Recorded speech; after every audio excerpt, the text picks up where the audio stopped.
আসসালামু আলাইকুম ওয়া রাহমাতুল্লাহ।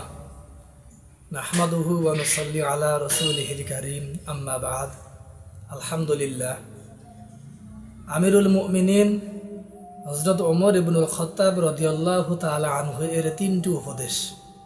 এক, যে তোমাকে কষ্ট দেয় তুমি তাকে এড়িয়ে চলো, অর্থাৎ নিজেকে কষ্টের উৎস থেকে দূরে রাখাই শান্তির প্রথম ধাপ। দুই, অবশ্যই সৎ বন্ধু গ্রহণ করো, তবে তুমি তা খুব কমই পাবে, অর্থাৎ সত্যিকার সৎ বন্ধু বিরল, তবে তুমি তা পেলে মহান আল্লাহ রাব্বুল আলামিনের নিয়ামত মনে করবে।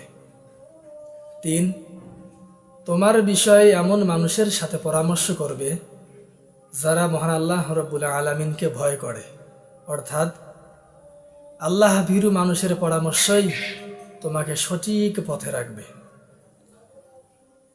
তো আল্লাহ রাব্বুল আলামিন আমাদের সবাইকে আমিরুল মুমিনিন হযরত ওমর ইবনুল খাত্তাব রাদিয়াল্লাহু তাআলা আনহু এর তিনটি উপদেশ মেনে চলার মতো তৌফিক দান করুন, আমিন। আসসালামু আলাইকুম ওয়া রাহমাতুল্লাহ।